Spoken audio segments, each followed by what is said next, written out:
तबेले में हिरन। एक जंगल में एक हिरन रहती थी। वो जब अकेले चारा चर रही थी तो उसे भेड़िए ने देखा और उसका शिकार करना चाहा। वो अपने आप को बचाते हुए जंगल में बहुत तेज भागने लगी। वो भागते भागते जंगल के पास के गांव में चली गई। पिछली बार जब भेड़िया उस गांव में गया था तो गांव के किसानों ने उसे मार मार कर भगा दिया था। उसे वो याद आ गया और वो वापस जंगल में आ गया और हिरन पास के गायों के तबेले में आ गई। उसे देखकर एक गाय ने उससे कहा, अपनी जान बचाने तुम यहाँ आ तो गई हो, पर यहाँ ज्यादा देर तक नहीं रह सकती, तुरंत चले जाओ वापस।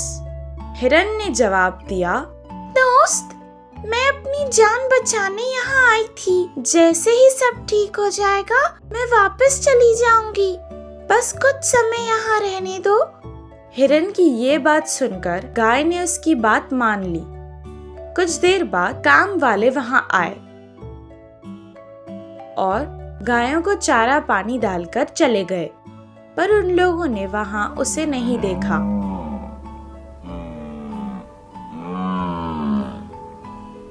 तुम्हारी किस्मत अच्छी है जो आज तुम्हें इन लोगों ने नहीं देखा, पर ज्यादा देर तक तुम्हारी किस्मत अच्छी नहीं होगी। कुछ समय बाद हमारा मालिक भी आएगा, उसकी नजरों से तुम नहीं बच सकती। हिरन ने कहा, मुझे बहुत भूख लगी है, मैं कुछ खाकर यहाँ से चली जाऊंगी।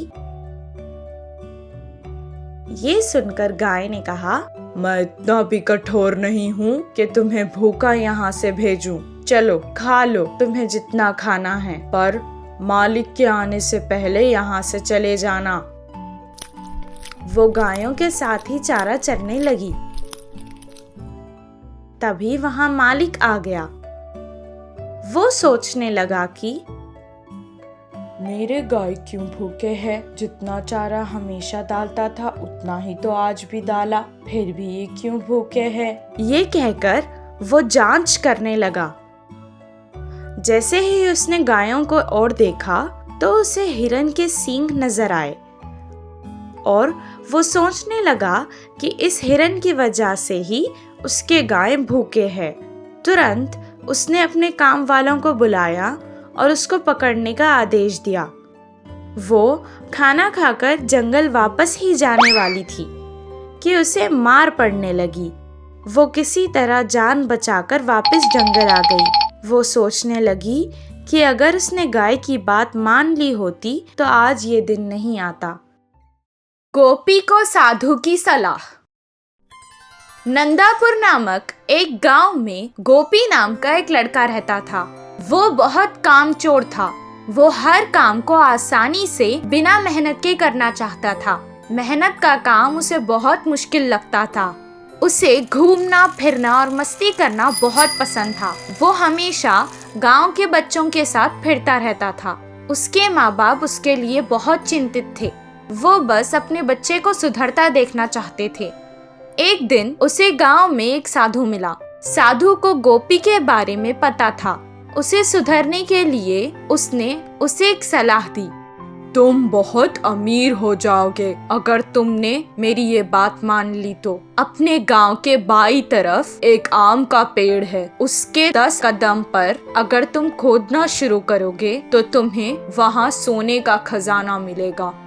ये बात सुनकर पहले गोपी बहुत खुश हुआ, लेकिन मेहनत लगेगी सोचकर ये कहने लगा, आप इस खजाने के बारे में मुझे ही क्यों बता रहे हैं? आप खुद भी तो इसे लेकर अमीर हो सकते हैं। हम साधुओं को धन का लालच नहीं है, हम बस लोगों की मदद करते हैं। इतना कहकर वो वहाँ से चला गया। गोपी कहने लगा कि उस खजाने के लिए पता नहीं कितना खोदना पड़ेगा और अगर इतनी मेहनत के बाद भी खजाना अगर नहीं मिला तो सब बेकार हो जाएगा। इतना कहकर वो भी वहाँ से चला गया। हर काम को वो ऐसे ही टाल देता था। कुछ दिन बाद गांव में पानी बंद हो गया। गांव वाले पानी की तलाश में हर कोशिश करने लगे। कितनी सारे कुएं खोदने के बाद भी उन्हें पानी नहीं मिला। उस समय गोपी को साधु की बात याद आ गई। मैं अगर इस बुरे समय में वो खजाना लेकर इस गांव से चला जाऊं तो आराम से रह सकता हूं, वो सोचने लगा और वहां से फावड़ा लेकर आम के पेड़ के पास खोदने चला गया। कितना खोदने पर भी उसे खजाना नहीं मिला, लेकिन गांव की ऐसी हालत देखकर उसने खोदना बंद नहीं किया। खजाना लेकर यहाँ से चला जाने की लालच में वो खोदता ही गया। 4 दिन तक खोदने के बाद उसके पैरों के नीचे उसे पानी महसूस हुआ। कुछ देर बाद उस घड़े में पानी भरने लगा। वो तुरंत उस घड़े से बाहर निकल गया। पानी कुएं की तरह उस घड़े में भर गया। इस बात का पता गांव में लगते ही सारे गांव वाले आकर उस कुएं को देखने लगे। गांव वालों की जान बचाने के लिए सबने उसे कुछ न कुछ उपहार भी दिया। मेहनत के बाद शाबाशी के साथ साथ उसे इनाम में मिला, जिससे वो बहुत खुश हुआ और इस दिन से वो मेहनत के काम करने लगा। गोपी के कुएं से उस गांव की परेशानी भी खत्म हो गई और सब खुशी खुशी रहने लगे। पंडित का अहंकार। एक गांव में परमानंद नामक पंडित रहता था। वह सारे विषयों में गुणवान होने पर भी बहुत ही अहंकारी था। उसको पता होने वाले विषय और किसी को पता नहीं करके अपनी बड़ाई करता था। उनके पास पांडित्य सीखने के लिए बहुत सारे शिष्य आते थे। उन सब में विजय बहुत ही बुद्धिमान और शांत स्वभाव का भी था। गुरुजी बहुत से हालातों में मेरे जैसे गुणवान और बुद्धिमान आसपास के गांवों में कोई होगा क्या? बोलते हुए शिष्यों के सामने हंसता। शिष्य गुरु के डर से बोलते कि हाँ गुरुजी, आसपास के गांवों में ही नहीं, हमारे पूरे राज्य में ही आपसे ज्यादा बुद्धिमान और कोई नहीं। पर ये झूठा तारीफ विजय को अच्छा ही नहीं लगता था। एक दिन शिष्यों को पाठ पढ़ाते हुए पंडित फिर से उनके बारे में बड़ाई करने लगे। किसी भी तरह उनकी इस आदत को छुड़ाना होगा और गुरुजी के अहंकार को तोड़ना ही होगा करके विजय ने सोचा। गुरुजी, हमारे उत्तर की दिशा के विजयपुर नामक गांव में बहुत सारे बुद्धिमान हैं। आप अगर उन गांव वालों से भी बुद्धिमान सिद्ध हो जाएंगे तो आपकी महानता और ज्यादा लोगों को पता चलेगी। चलो फिर भी वे लोग आपके बुद्धि के मुकाबले नहीं आते होंगे। तो पंडित ने कहा, अच्छा, अभी जाकर उन्हें मेरी बुद्धि का परिचय दूंगा। बोलकर विजय को साथ लेकर विजयपुर के लिए निकल पड़े। उनको उस गांव के सरहद पर कुछ गाते हुए पशुओं को पालने वाला दिखा। मेरी बुद्धि से पहले इसे हराऊंगा। बोलते हुए पंडित उसके पास गया। अरे सुन, मैं 3 प्रश्न पूछूंगा, जवाब देगा क्या? बोलकर पूछा। उसके लिए वह मान गया। पहला प्रश्न, इस दुनिया में सबसे ज्यादा तेज क्या है? करके पंडित ने पूछा। हवा। करके उसने विनम्रता से कहा।